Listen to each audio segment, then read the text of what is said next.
క్రీస్తునందు ప్రియమైన దేవుని ప్రజలారా, ప్రభువైన యేసు క్రీస్తు పరిశుద్ధ నామములో తల్లి గర్భములో ఏర్పరచబడిన దైవజనుడిగా మీకందరికీ శుభములు ఆశీర్వాదములు తెలియజేస్తున్నాను. మీరంతా బాగున్నారా? మీరంతా బాగున్నారని నేను నమ్ముచున్నాను. నేను కూడా చాలా బాగున్నాను. ఈ సమయంలో మన అంశము దేవుని సముఖములో ఉన్న గ్రంథములు. దేవుని సముఖములో ఉన్న గ్రంథములు. దేవుని సముఖం అంటే పరలోకం. చాలా పుస్తకాలు ఉన్నాయి. ఆ పుస్తకాలు ఎవరి కొరకంటే అవి మన కొరకే. దాంట్లో ఏముంది ఆ పుస్తకాల్లో? అదే కదా ఈరోజు మన ధ్యానం. మన అంశం మళ్ళా చెప్తున్నాను, దేవుని సముఖములో ఉన్న గ్రంథములు. అవి ఎందుకున్నాయి అక్కడ? అది ఎవరి కోసం? దానిలో ఏముంది అనేదానికి మనం చూస్తే, మనం చదువుకున్న వాక్యం ఇలా ఉంది. ఒకసారి చూద్దామా? జకరియా గ్రంథము 5వ అధ్యాయము. నేను మరలా తేరి చూడగా ఎగిరిపోవు పుస్తకం ఒకటి నాకు కనబడెను. నీకేమి కనబడుచున్నదని అతడు నన్ను అడుగగా, నేను 20 మూరల నిడివియు 10 మూరల వెడల్పు గల ఎగిరిపోవు పుస్తకం ఒకటి నాకు కనబడుచున్నది అంటిని. అందుకతడు నాతో ఇట్లనెను, ఇది భూమి అంతటి మీదకి బయలువెళ్ళు శాపమే. దానికి ఒక ప్రక్క వ్రాసి ఉన్న దానిని బట్టి దొంగిలింపు వారందరూ కొట్టివేయబడుదురు. రెండవ ప్రక్కను రాయబడి ఉన్న దానిని బట్టి అప్రమాణికులందరూ కొట్టివేయబడుదురు. ఈ ఆకాశంలో ప్రియమైన దేవుని బిడ్డలారా, పక్షులు ఎగరటం మనం చూస్తూ ఉన్నాం కదా, వింటున్నారా? ఆకాశంలో ఎన్నో పక్షులు ఎగరడం మనం చూస్తూ ఉన్నాం. విమానాలు కూడా ఎగరడం మనం చూస్తూ ఉన్నాం. ఆకాశంలో హెలికాప్టర్లు ఎగరటం మనం చూస్తున్నాం. కానీ ఇక్కడ ఒక ప్రవక్తకి దేవుడు చెప్తున్నాడు. ఆయన జకరియా అనే ప్రవక్తకి దేవుడు తెలియజేస్తున్నాడు. ఏమనంటే ఒక పుస్తకాన్ని గురించి, ఒక గ్రంథాన్ని గురించి. అదే పుస్తకం అంట ఎగిరే పుస్తకం అంట. చాలా బాగుండలేదు? ఏం పుస్తకం చెప్పండి? ఎగిరే పుస్తకము. దానికేముందు సార్, మేము కూడా ఎగరేస్తామంటే ఎగరేస్తే కింద పడిపోతాయి. కానీ ఈ పుస్తకము చిన్న పుస్తకం కాదు. ఎంత పొడుగుందంట? 20 మూరల పొడుగు. 20 మూరల పొడుగంటే ఎంత పెద్ద పుస్తకం చూడండి. 10 మూరల వెడల్పు అంటే చాలా పెద్ద పుస్తకం. ఎగురుతుందంట. ఎగురుతుంది. ఎక్కడ ఎగురుతుంది? ఆకాశంలో ఎగురుతుందంట. ఎక్కడ ఎగురుతుంది? మన ఇండియాలోనా? మన నెల్లూరులోనా? కాదు. ఎక్కడ ఎగురుతుందంట చూడండి. 3వ వచనము, భూమి అంతటి మీద బయలు వెలుచున్నది. చూడండి 3వ వచనము, అందుకతడు నాతో ఇట్లా, నేను ఇది భూమి అంతటి మీదకి బయలు వెళ్ళు శాపమే. ఏమండి? ఆ పుస్తకము ఎక్కడ ఎగురుతుంది? భూమి అంతట. అంటే భూమి ఎంతంటే, భూమి మీద ఎన్ని దేశాలు ఉన్నాయి? కనీసం 250 దేశాలు ఉన్నాయి. ప్రతి దేశంలో ఎగురుకుంటూ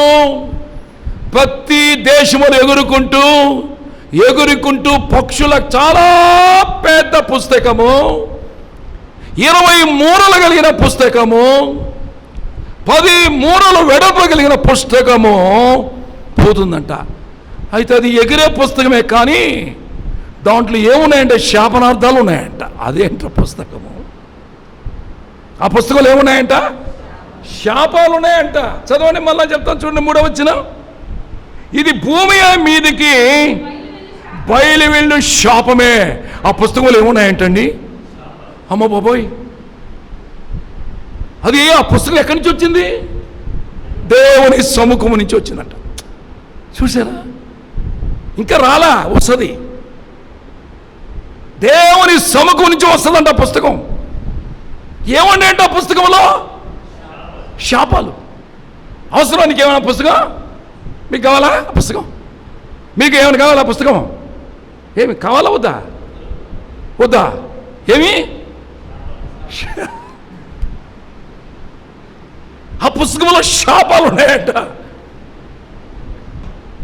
దానికి, ఆ పుస్తకానికి 2 వైపులా రాస్తున్నాడు. ఏం రాస్తుందో చదువుతాం, చూద్దామండి. దానికి ఒక ప్రక్కన రాసిన దానిని బట్టి దొంగిల వారందరూ కొట్టివేయబడతారు. 2వ ప్రక్కన రాసి ఉన్న దానిని బట్టి అప్రమాణికులు కొట్టివేయబడతారు. ఆ పుస్తకం ఏం రాసింది? దొంగిలించేవారు. ఏం దొంగిలించాం? ఎవరో దొంగలు? దొంగలంటే ఇళ్లలో వచ్చే దొంగతనం చేసేవాళ్ళ? ఆ పుస్తకంలో ఉన్న వాళ్ళ గురించి రాసింది? లేకపోతే తలువుల పగలు కొట్టి రాత్రిపూట పగలపూట దొంగతనం చేసే వాళ్ళ గురించి రాశారా ఆ పుస్తకంలో? వాళ్ళు కాదు, ఆ దొంగల గురించి రాయలే. అది ఎవరో దొంగలు.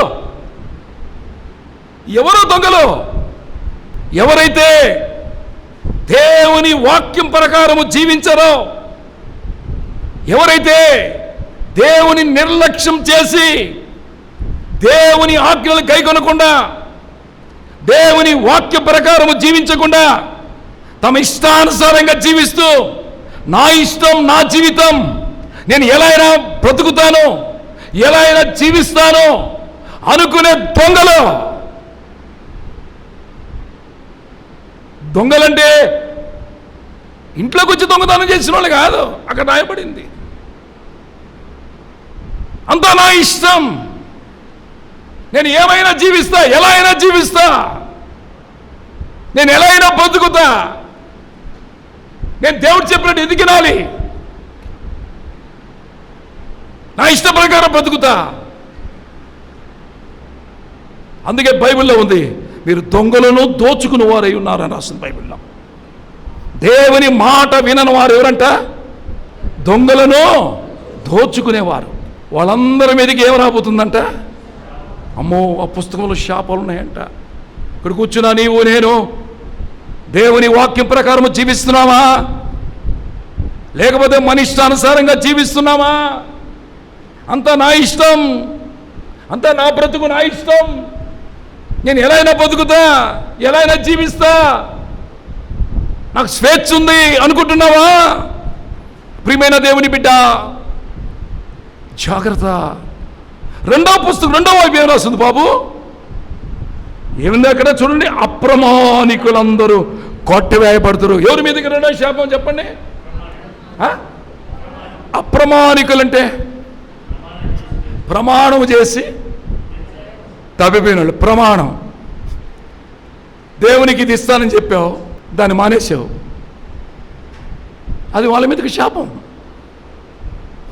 పెళ్లి చేసుకునేటప్పుడు ప్రమాణం చేస్తారు, నేను అని నిన్ను ఇది మొదలుకొని మన జీవితాంతం వరకు దేవుని నిర్ణయం చెప్పున మేలుకైనను కీడుకైనను కలిమికైనను వ్యాధి ఎందును ఆరోగ్యమందును బాధల్లో అన్నిటిలో నేను నీకు తోడై ఉండి నేను బ్రతుకు కాలమంతయు నీకు భర్తనై ఉందును.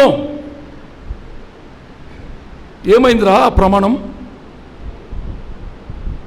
అయితే నీ మీదగా శాపం వస్తుంది, నువ్వు తప్పించుకోలేవు, నువ్వు తప్పించుకోలేవు,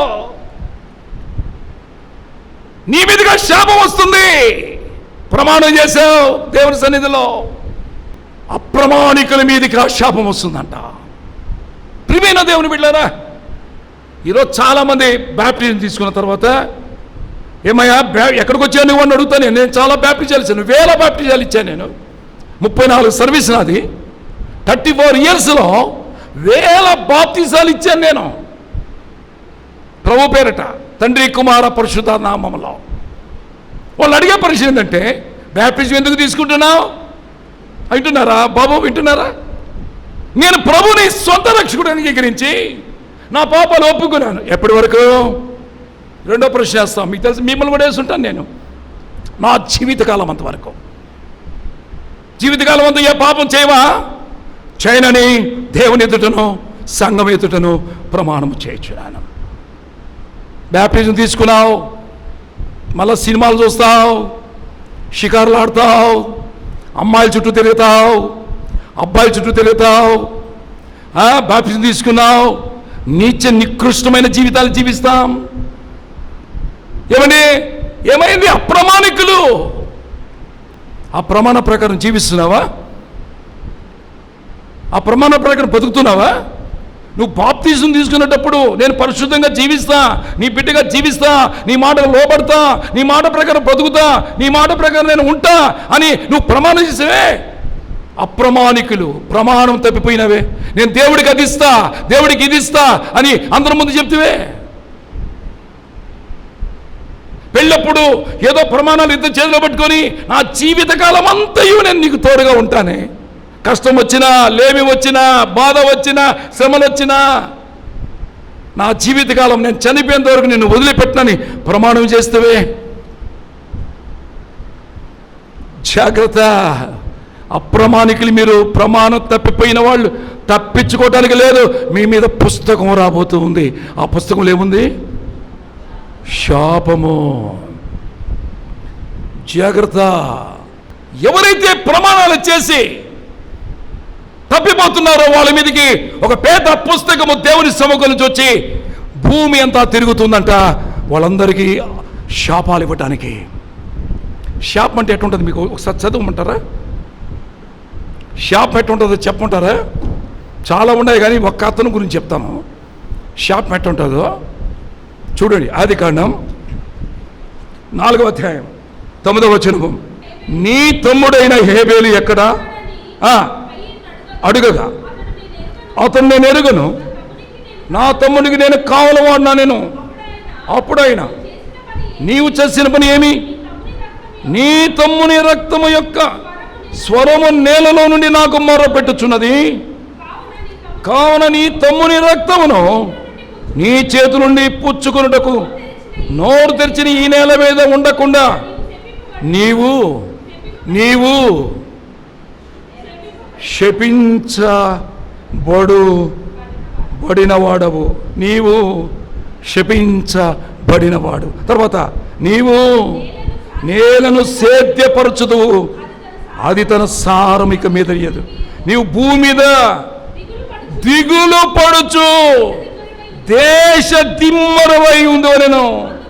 అందుకు కయ్యును, నా దోష శిక్ష నేను భరింపలేనంత గొప్పది. నేను ఈ ప్రదేశం నుండి నన్ను వెళ్ళగొట్టితివి, నీ సన్నిధికి రాకుండా వెలివేయబడి దిగులు పడుచు భూమి మీద దేశ తిమ్మనయుందును. కావున నన్ను కనుగొని వాడెవడో వాడు నన్ను చంపునని యెహోవా తనెను. అందుకు యెహోవా అతనితో, కాబట్టి ఎవడైనను కయీనును చంపిన యెడల వానికి ప్రతిదండ 7 కయ్యను కనుగొని చంపకున్నట్లు. ఇది శాపం అంటే. ఇది ఆ పుస్తకంలో ఉంది. అర్థమైందా మీకు? శాపం అంటే ఏమనుకుంటారు మీరు? ప్రమాణాలు చేసి, దేవుని ముందు ప్రమాణాలు చేసి, భార్యతో ప్రమాణం చేసి, భర్తతో ప్రమాణం చేసి, చర్చితో ప్రమాణం చేసి, పాస్టర్ గారితో ప్రమాణం చేసి, కుటుంబంలో ప్రమాణం చేసి, బాప్తిస్మములో ప్రమాణం చేసి తప్పిపోయే అప్రమాణికులారా, బి కేర్ఫుల్. ఆ పుస్తకం నీ మీదకి రాబోతుంది. నువ్వు ఏ దేశంలో ఉన్నా, ఏ భాష వాడవైనా, ఏ గుడిలో ఉన్నా, ఏ ఊరిలో ఉన్నా తప్పించుకోలేవు. ఇక్కడ దేవుడు అంటున్నాడు, కయీనును శపించాడు. ఆ శాపానికి అతను ఏం చేసి చాలా విషయాలు రాస్తుంది. ఈ శాపము బహు భయంకరమైంది, నేను తట్టుకోలేనయ్యా, నేను తట్టుకోలేను, కనుక నన్ను ఎవరైనా చంపేస్తే బాగుండు అంటే నిన్నెవరు చంపకుండా నేనేం చేస్తాను నీకు? మీరు అడగచ్చు, ఎవరో చంపొద్దు, వాడే చావచ్చు కదా. వాడు చావడు, వాడు చావాలన్నా చావడు.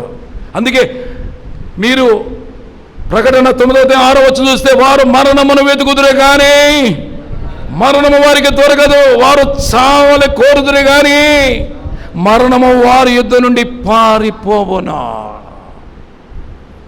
ప్రకటన 9:6 మీరు చూస్తారు ప్రియులారా.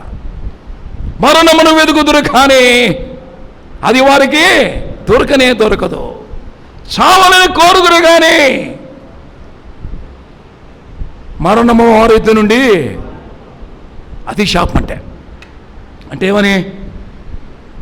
నీవు బ్రతుకు కాలమంతయు దేశ దిమ్మరువై భూమి మీద చెప్పండి దిగులు పొడుచుంటే కృంగిపోతూ, ఎవడైతే అప్రమాణికులు ప్రమాణం చేసి తప్పిపోతారో వాళ్ళ మీదకి శాపం రాబోతా ఉంది. జాగ్రత్త నీవు. అది దేవుని సముఖంలోంచి రాబోతుంది పుస్తకం. నువ్వు ఎక్కడున్నా, ఏ దేశంలో ఉన్నా, ఏ మూల దాక్కున్నా ఆ పుస్తకం నీ మీద రాబోతుంది. Be careful. అప్రమాణికులుగా ఉండకూడదు. శాపం ఉంది ఆ పుస్తకంలో. రెండో పుస్తకం చూడండి. ఒకటేం పుస్తకము? శాపంతో కూడిన పుస్తకం. ఎవరిగా శాపము? దొంగిలించే వారికి, అప్రమాణంగా ఉన్న వాళ్ళకి. అంటే మనకందరికా? మనకు కాదు. అయితే మనలో ఎవరైనా దొంగిలించిన వారు, శాపగ్రస్తు, అప్రమాణికులు ఉంటే వాళ్ళు ఖచ్చితంగా ఎక్కడికి తప్పించుకోలేవు. ఆ శాపం ఎట్టుంటుందంటే దిగులుతో కుమిలి ఉన్న చచ్చిపోదామనే ఆ శాపం. నువ్వు చావు, పనిష్మెంటు నువ్వు జీవితకాలం అంతా అనుభవించాల్సిందే. రెండవది మన బర్త్ రిజిస్టర్. రెండో పుస్తకం ఏంది? మన బర్త్ రిజిస్టర్. చూడండి, కీర్తన గ్రంథం 139:16. నా దినములన్నీ నీ గ్రంథములో లిఖితములయ్యెను. ఏమిది? ఇది ఏం పుస్తకం అండి? Birth register. చెప్పండి please tell me. Birth register అంటే ఏమని? నీ దినములన్నీ. నీ దినములంటే పుట్టినప్పటి నుంచి నీ దినములన్నీ ఆ గ్రంథం, దేవుని దగ్గర ఉండే గ్రంథములో ఏమైనా లిఖితం అంటే వ్రాయబడి ఉన్నాయి. ఇది బర్త్ రిజిస్టర్. నువ్వెంతకాలం జీవిస్తావు? ఎంతకాలం బతుకుతావు? ఎప్పుడు చనిపోతావు? ఎట్లా చనిపోతావు? నీకు తెలిసేమన్నా? నీకు తెలియదు, కానీ ఈ గ్రంథంలో రాయబడి ఉంటాయి. ఇది బర్త్ రిజిస్టర్. మూడవ గ్రంథము డెత్ రిజిస్టర్. చెప్పండి. నిర్గమకాండము 32:32. అయ్యో, నీవు వారి పాపములను ఒకవేళ పరిహరించిదివా, లేని ఎడల నీవు రాసిన నీ గ్రంథముల నుండి నా పేరు తుడిచివేయమని. ఎవరిని బతిలాడుచున్నారు? మోషే అడుగుతున్నాడు. ప్రభువా, మోషేని ప్రభువు ఏమన్నాడంటే కొండకి రా అన్నాడు. ఏమన్నాడు చెప్పండి? కొండకి ఎక్కిరా, ఇజ్రాయెల్ జనమంతా కింద పెట్టి కొండకరా, చాలా విషయాలు నీకు చెప్పాలి. నేనేమో ఇజ్రాయెల్ని ఐగుప్తు నుండి విడిపించాను. ఏం చేశాడు చెప్పండి, ఒకసారి చెప్పండి. వాళ్ళందరూ విడిపించాను అంటే ఏమని? రక్షించాను అని. మీరు కూడా బ్యాప్టిజం పొందిన తర్వాత ఏమైనారు? మీరు పాపము నుండి విడిపించబడి రక్షించబడ్డారు. సరిపోతుందా అని అడుగుతున్నా. సరిపోతుంది. ఏం చేయాలి? అందుకే దేవుడు ఐగుప్తీయులు కూడా వారిని ఐగుప్తు బానిసత్వం నుంచి విడిపించాడు. విడిపించి వాడికి కొన్ని కట్టడలు, నిబంధనలు ఉన్నాయి. క్రైస్తవుడికి కొన్ని కట్టడలు ఉంటాయి. తెగిపోయిన గాలిపటంలాగా నేను బ్యాప్టిజం తీసుకున్నాను, ఎట్టని ఎగరతాను, ఎట్టని తిరుగుతానంటే కుదరదు. గాలికి ఎగిరే గరికి పూనై దారము తెగిన గాలిపటమునై. ఏం తెగిన? గాలికి దారము తెగిన గాలిపటమునై క్రైస్తవుడు యేసు ప్రభుని సొంత రక్షకుడుగా అంగీకరించిన తర్వాత మన ప్రభు అయిన యేసు క్రీస్తు రక్తము ద్వారా మనం పరిశుద్ధ పరచబడిన తర్వాత మనల్ని పాపము నుండి విడుదల చేసి ప్రభువుని సొంత రక్షకుడుగా అంగీకరించిన తర్వాత నీ ఇష్ట ప్రకారము జీవించడానికి చెప్పండి, టెల్ మీ. వీలు లేదు, కట్టడలు ఉన్నాయి. చర్చికి రావాలి. ఎప్పుడు రావాలి? ఆదివారమా? ఏం రాస్తుంది బైబిల్లో? సహవాసమందును, రొట్టె విరుచుట ఎందును, ప్రార్థన చేయడం ఎందును ఎడ తెగక ఉండాలి. నీ సహవాసం ఏంటి? ఎడ తెగక ఉండాలి. ఒక ఆదివారం రోజు సరిపోతుందా? దేవుని మందిరముతో సహవాసం ఉండాలి నీకు. దేవుడితో సహవాసం ఉండాలి నీకు. నీ సహవాసం పరిశుద్ధులతో సహవాసం ఉండాలి. నీ సహవాసము ఆత్మీయులతో సహవాసం ఉండాలి. ఈ యొక్క స్నేహము దేవునికి వైరమని మీకు తెలియదా? బ్యాప్టిజం తీసుకున్న మనకు కట్టడలు ఉంటాయి. ఏం చేయాలా, ఏం చేయకూడదు, ఎలా మాట్లాడాలా, ఎలా మాట్లాడకూడదు, ఎలా చూడాలా, ఎలా చూడకూడదు, ఎలా నవ్వాలా, ఎలా నవ్వకూడదు, ఎలా ప్రవర్తించాలా, ఎలా ప్రవర్తించకూడదు, ఎలా జీవించాలా, ఎలా జీవించకూడదు. నా ఇష్టం, ఎలా ఎంత జీవిస్తానంటే కుదరదు. క్రైస్తవుడికి కుదరదు. ఎందుకు తెలుసా? ఆయన రక్తం ఇచ్చి నిన్ను కొన్నాడు. మనం ఆయన రోమిలు రాసిన పత్రిక 12వ అధ్యాయం 1వ వచనంలో ఏముంది? ఇలా ఉంది, సజీవ యాగముగా మన దేహమును దేవునికి సమర్పించేశాం. ఇక మన దేహం మీద ఎవరికి అధికారం ఉంది? ప్రభువుకి. నీ ఇష్టానుసారంగా నీ దేహాన్ని నేను ఉపయోగించకూడదు. నేను అది చేస్తా, ఇది చేస్తా, నా కళ్ళు నా ఇష్టం, నా నోరు నా ఇష్టం, నా శరీరం నేను ఏమైనా చేస్తా అంటే నా నా నా దేవుని నమ్ముకున్న నీవు, బ్యాప్టిజం తీసుకున్న నీవు దేవుని కట్టడలకు ఏం చేయ ఉండాలా? అందుకోసం మోషని పిలిచాడు. పైకి మోషని పిలిచాడు. పలక తీసుకొని కట్టలు రాస్తున్నాడు, ఆజ్ఞలు రాస్తున్నాడు. ఇలా జీవించాలా, ఇలా జీవించాలా ఇశ్రాయేలీయులు, ఇలా జీవించాలా అంటాడు. ఇది రాయటంలో చెప్పటంలో 40 రోజులు అయిపోయినాయి. పోయేటప్పుడు చెప్పాడు దేవుడు, వాళ్ళకి చెప్పు కొండ కింద ఉండమని. ఎవరు కూడా ఈ కొండని తాకొద్దని చెప్పండి. ఎందుకు? దేవుడు ఎక్కడైతే దిగుతాడో ఆ కొండను తాకినా ఏం తాకినా అట్టెత్తుకో చచ్చిపోతారు అంతే. తాకొద్దని చెప్పంటే వీళ్ళు ఏం చేశారు తెలుసా? మోషే చెప్పు ప్రభువా, కింద దిగిపోయా. మనమేమో కట్టడు రాస్తుంటే వాళ్ళ కట్టడు మీరు జీవిస్తున్నారు. ఏం చేశారు వాళ్ళు చెప్పండి? దూడం చేసేసారు.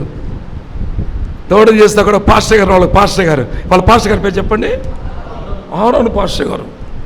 ఆయన భలే పాస్టర్ గారు, మంచి పాస్టర్ గారు. ఆయన మీరు నాకు తెలియదు. మీకేం తెలుసా? మీకు తెలుసా? ఆయన ఎట్లాంటి పాస్టర్ అంటే సంఘస్థులు ఏం చెప్తే చేస్తాడు అంతే. ఆయన మంచి పాస్టర్ కదా. మీకు ఇప్పుడు సంఘానికి ఏం కావాలా? సంఘస్థులకి ఏం కావాలి చెప్పండి? సంఘస్థుడు ఏం చెప్తే అది చేస్తే వాడు మంచి పాస్టర్. బైబిల్ ప్రకారం చెప్తే మమ్మల్ని విమర్శిస్తున్నాడు ఈ పాస్టర్ అని చెడ్డ పాస్టర్. ఇదే కదా ఇప్పుడు జనాలు కుప్పలుగా ఎక్కడికి కొంతమందికి ఎందుకు పోతారు ఈ ప్రపంచంలో అంటే వాడు సంఘస్థులకు అనుకూలంగా బోధలు చెప్తాడు కాబట్టి మంచి పాస్టరు. బైబిల్ ప్రకారం బోధలు చెప్తే చెడ్డ పాస్టర్. నన్ను గురించి చెప్పాడు, నన్ను విమర్శించాడు, నా పేరు చెప్పాడు, నన్ను గురించి ఇండైరెక్ట్ చెప్పాడు, నా పేరు చెప్పుకుంటూ చెప్పాడు, ఆ గుడికి వద్దనుకుంటాం. ఈయన కూడా చాలా మంచి పాస్టర్ పాపం.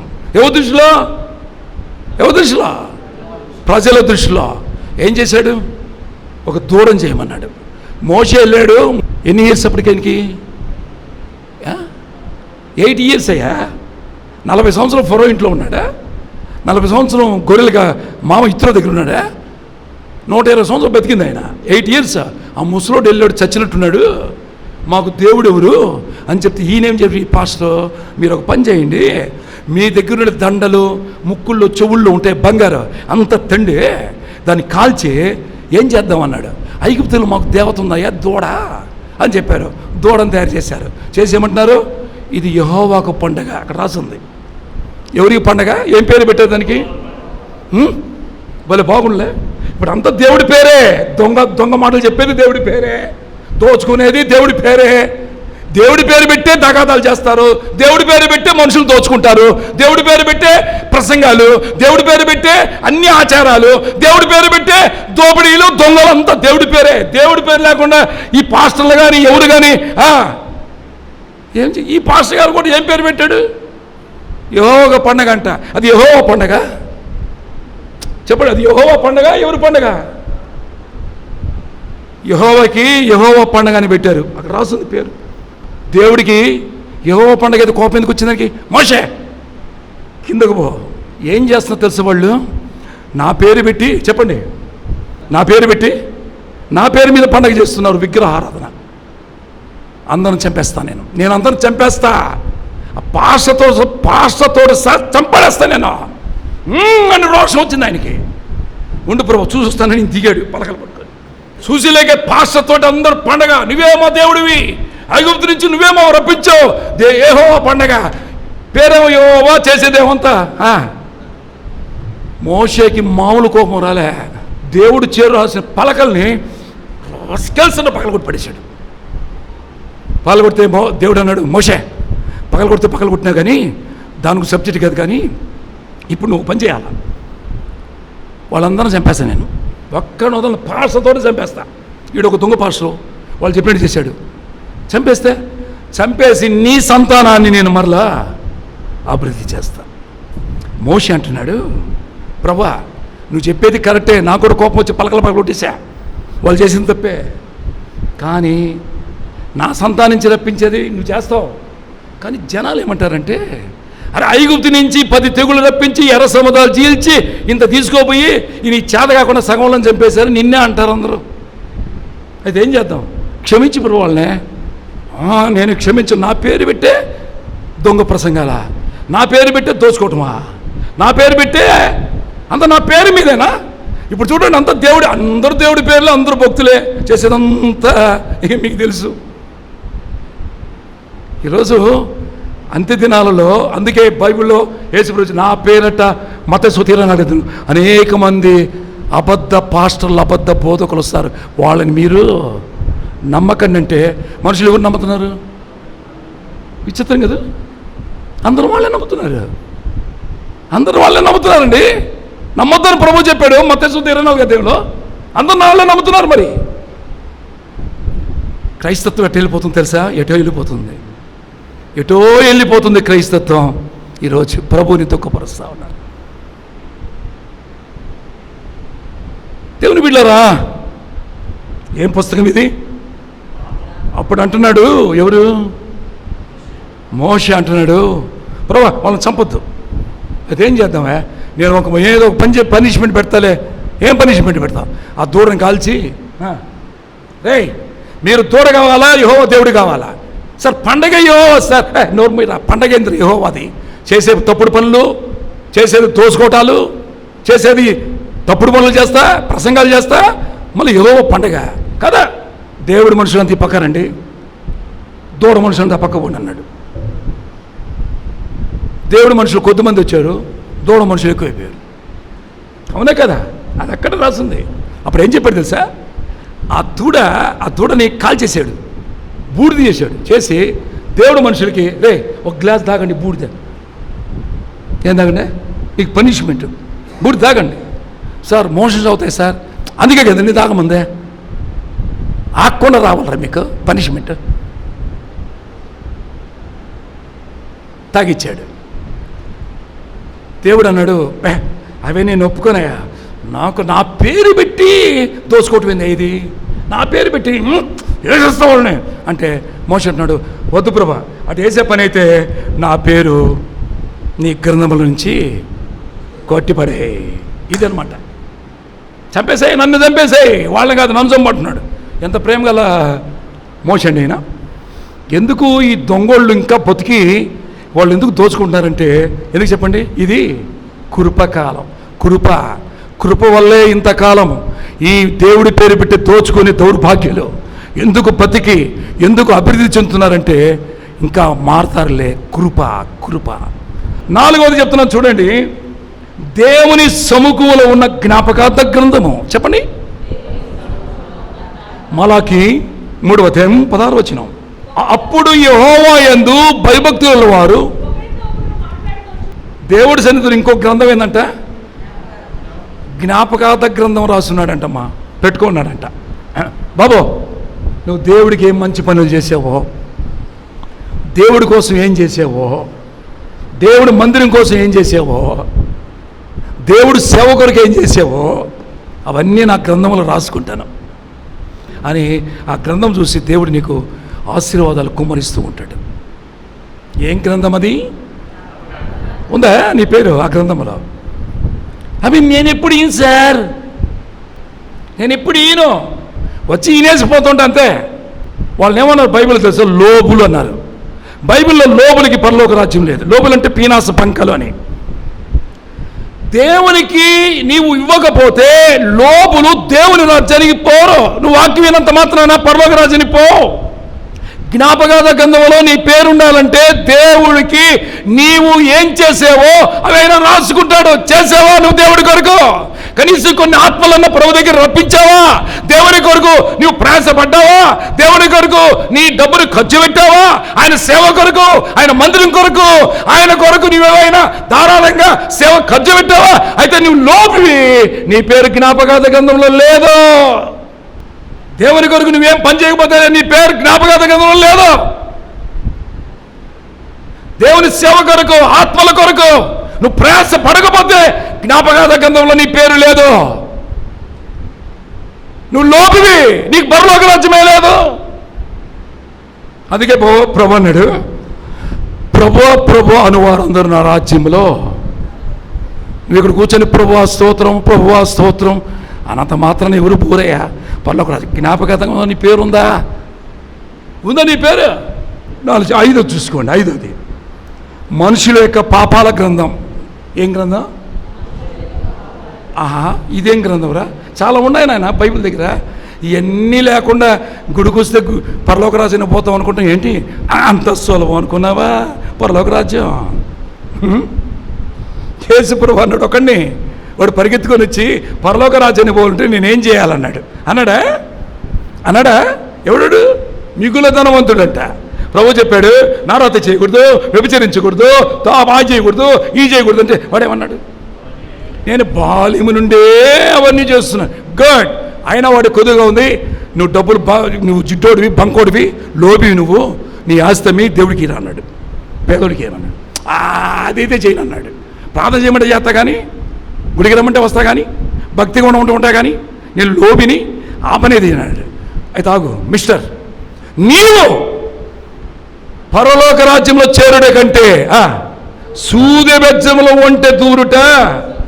నువ్వు సూది దూరేది లేదు, నువ్వు పరలోక రాజ్యం పోయేది లేదు. అరే చిన్నప్పటి నుంచి ఐఎమ్ పర్ఫెక్ట్ రా. నీ పర్ఫెక్ట్ పక్కన పెట్టరు లోబి. లోపలికి పరలోక రాజ్యం లేదు. యేసుప్రభు చెప్తున్నాడు ఇక్కడ.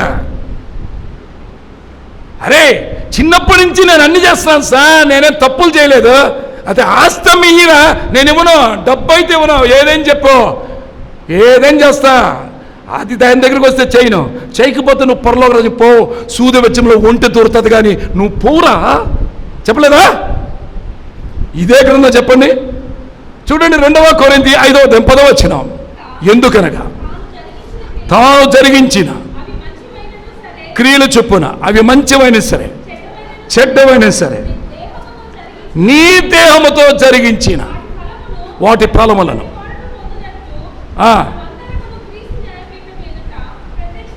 ఎవరు తప్పించుకోలేరండి.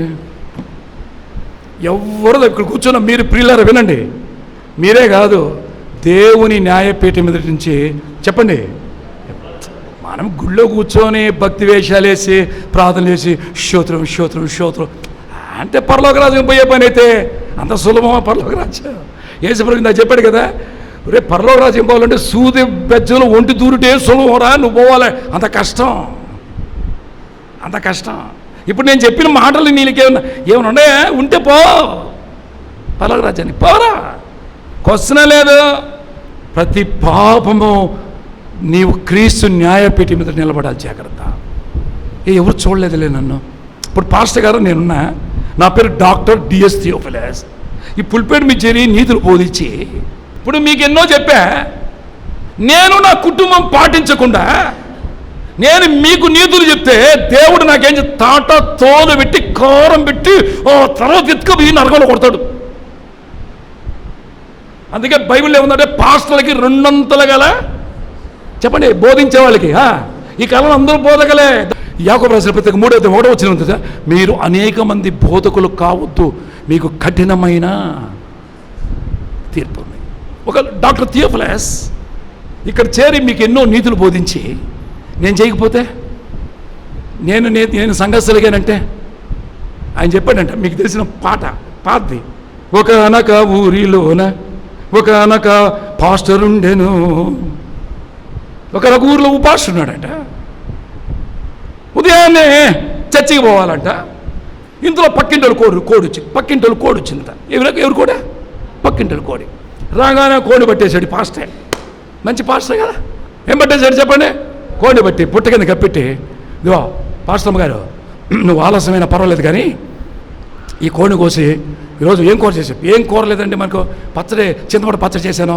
అరే పచ్చడి ఎక్కడ తింటూ ఉండే ఆదివారం పూట ఈ కోడిని కోసి శుభ్రంగా వండి పెట్టేసి కూర చేసేసి ఆ తర్వాత వచ్చేసి నిదానంగా అయినా పర్వాలేదు. నాటుకోడి, అది కూడా దేవుడు మన ఇంటికి పంపించాడు కోడిని.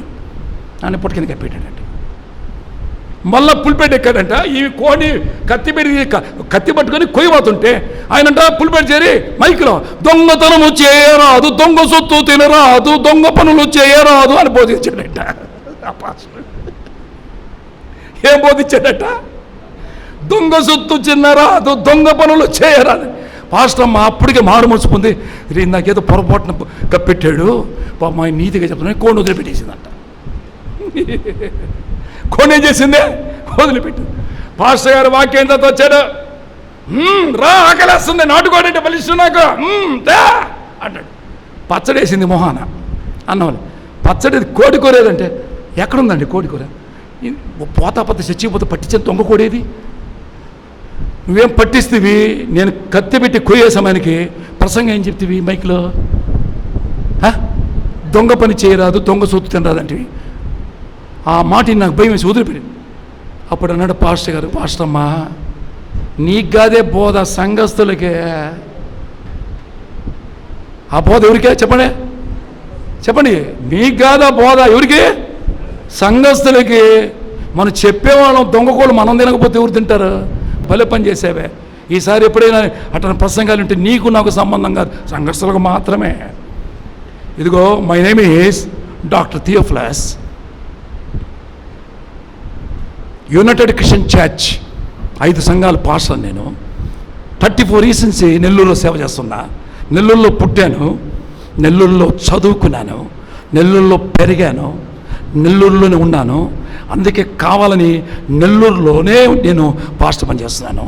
ఇప్పుడు ఏబిఎం కాంపౌండ్లో 2 అడుగులు పెట్టంగానే ప్రేయర్ హాల్ అని పేరు పెట్టాను.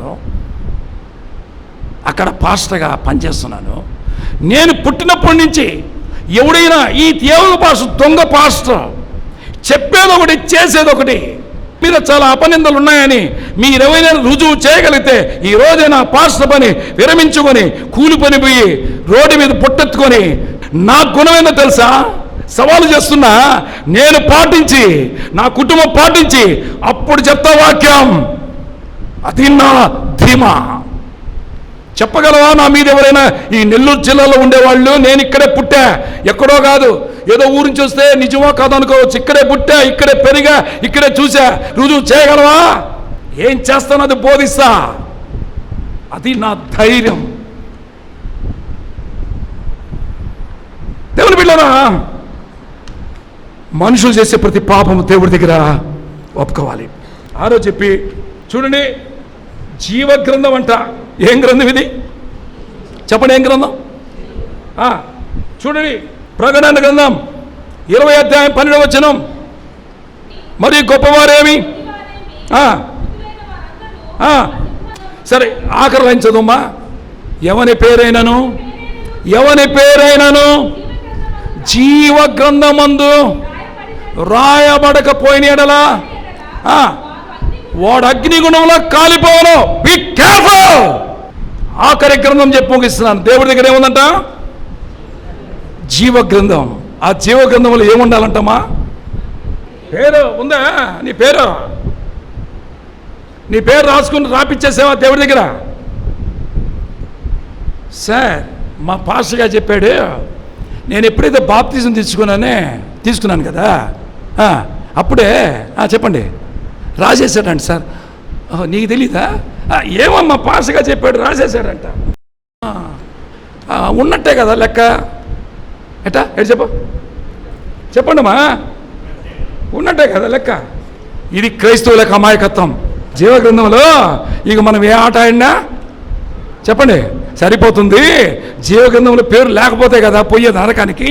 పోతే అలా వాళ్ళు పోతారు, కానీ పేరు లేని వాళ్ళు నేను ఎందుకు పోతాను అని అనుకుంటున్నావేంటి? ఏం చెప్తున్నాడు తెలుసా? 69వ కీర్తన 28వ వచనం చూడండి. జీవగ్రంథంలో నుంచి వారి పేరు తుడుపు పెట్టుము, నీతిమంతుల పట్టీలో. దేవుడు మన పేర్లు కానీ మనం పాపం చేసినప్పుడు జీవగ్రంథంలో పేర్లు ఏం చేస్తాడు? డిలీట్ చేస్తాడు, తుడిచేస్తారని బైబిల్ ఇప్పుడు న్యూ టెక్నాలజీ ప్రకారం ఏం చెప్పండి. నా ఫోన్లో చాలా డిలీట్ చేశాను. మీరు చేశారా? ఎవరైనా పేర్లు చేస్తావా లేదా? కొన్ని పనికిరానివన్నీ మన పనికిరానివి డిలీట్ చేస్తారా చేయరా అంటున్నా. ఇలాంటి చెత్తం అంతా ఉంటుందా ఫోన్లో? దేవుడు చాలామంది అనుకుంటున్నారు, నేను బాప్తిజం పొందిన తర్వాత నా పేరు రాసేసాడులే, మన ఇష్టానుసారంగా జీవించచ్చులే, ఎన్ని పాపాలు చేసినా ఏముందిలే అనుకుంటున్నారా మీరు? ఎప్పుడో డిలీట్ అయిపోయింది. మీ పాపాలను బట్టి ఎప్పుడో దేవుడు డిలీట్ చేశాడు. జీవగ్రంథంలో లేని ఎడల వాడు మండుచున్న అగ్ని గుణంలో పడేస్తాడు.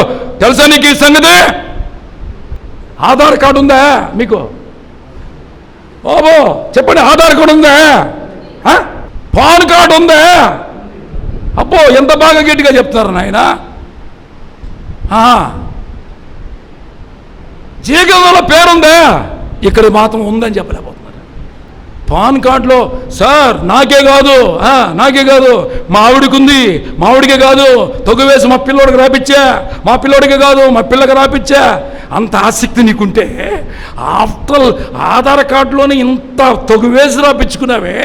నిత్య జీవానికి పోవాలంటే ఎప్పుడైనా నా పిల్లోడి పేరుందా, నా భార్య పేరుందా, నా భర్త పేరుందా, నా కొడుకు పేరుందా? ఎప్పుడైనా ఆలోచించావా క్రైస్తవుడా? తాత్కాలికమైన కార్డుల కోసం వాటి కోసం ఏకపడుతున్నావే. దేవుడి దగ్గర పాదాలు పట్టుకు, ప్రభువా నా పేరుందా జీవగ్రంథములో అని ఎప్పుడైనా అడిగావా?